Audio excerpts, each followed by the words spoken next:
I must say there's nothing quite like the smell of fresh basil in the morning. Yes, we are stepping into the garden with Mr. Ben Getz from Urban Harvest. Dude, how are you doing, man? Great, good to see you. Welcome back to the show. First time in 2014 Absolutely, back, eh? yep. So, listen, we are cooking for vegans in the Expresso kitchen today, and basil forms a big part of that diet, I'm sure, because it's such a unique plant, very, very beautiful. But Ben, first, tell us why is it such a nice plant, I mean, to have in your garden? For one thing, it's very, very easy to grow. It's fantastically easy to harvest. It's very rewarding. One plant is enough for one person. So if you have a family of six plants is going to be more than enough. That's it. They don't take up too much space, and they're a perfect companion plant for tomatoes, peppers, lettuces. Really just a pleasure to have in the garden. And they do go hand in hand with tomatoes. And I wasn't joking about the fact that there's nothing like the smell of fresh basil in the morning, because they smell absolutely amazing. Now, you've got a little bit of a crate here going on with a variety of basil. I actually only thought there was one variety, which is the common sweet basil. There's two main separations. The first is the annual varieties, and then the perennial varieties. All of these here are, in fact, annual varieties. That means that you plant them sort of springtime. They last you through right until the edge of winter, so you have quite a long harvest season. The perennial varieties are year-round, and in fact they can last for a number of years, and they're a lot more woody. In terms of the annual varieties, we've got a few different varieties here. This is the main one, your sort of common sweet basil, which would be most recognizable to everyone. But there's a couple of different ones here. This is sometimes called cinnamon basil, sometimes called Thai basil. Personally, this is my absolute favorite. It's got the subtle sort of aniseedy, licoricey flavor, which I don't normally like, but with this basil in its little subtlety, it's fantastic. So winning. Yeah.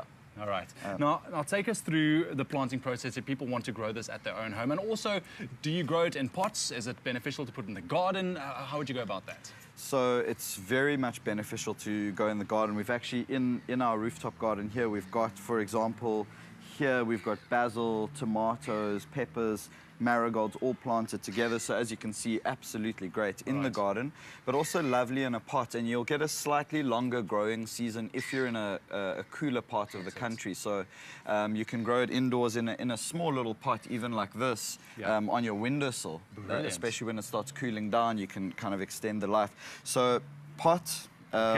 I mean, this is, I wouldn't really go smaller than this, but you can go bigger. This is good enough for sure. Some drainage chip in the bottom.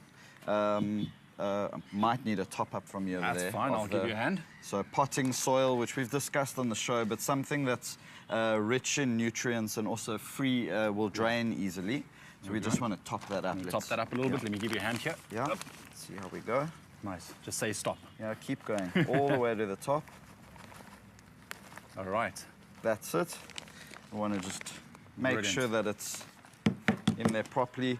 I'm adding a little bit of soil conditioners. This is Urban Harvest Special Mix, but essentially bone meal would be good enough. This is kind of bone meal, a little bit of chicken manure, a little bit of seaweed, gold dust, a whole mix of things.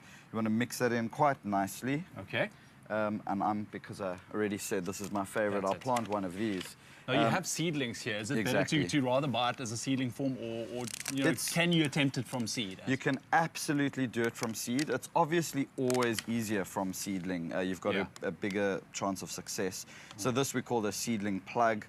Essentially, we make no need to break it up a little bit to loosen it? Not this, because it's a small seedling plug and I can see that the roots are, I wouldn't say sparse, but they're evenly spaced. It's fine, but if you were to buy this, you know, this one's not the healthiest looking specimen in particular, which is why we brought it along to show you what not to buy. It's a bit of scrawny, skinny one. Exactly, and I would imagine that the root systems of this would be quite locked in. If it's locked in, then you're right. You want to kind of give it a bit of a massage, a bit of a scratch, open it up a bit. So we literally just anchor it in there. And as always, I keep mentioning mulch. This one's a milled bark, which has its pros and cons, but it's a nice looking mulch. It does the job. And you just want to top it up, and then of course give it a good water. and this is going to give you months of joy. I love it. And whether you plant it in a pot or in the garden, what do you suggest?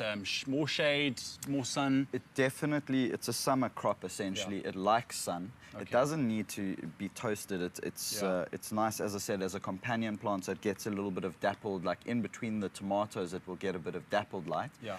But officially speaking, around 6 to 8 hours of some light during the day. It won't do very well in the shade.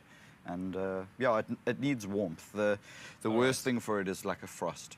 Okay. So if you're in a frosty area, you want to start bringing it inside as soon as it starts cooling off. Take care of it. It's like your own kids. Ben, thank you so much. What a great lesson on growing your own basil. Give it a shot. I mean, I'm excited. I should go try it out. I actually planted my own chilies, just so you know. Yeah, I'm going to try that out. But of course, that's enough on our basil this morning. Right now, let's bring you those official duties, the Express, coming up next.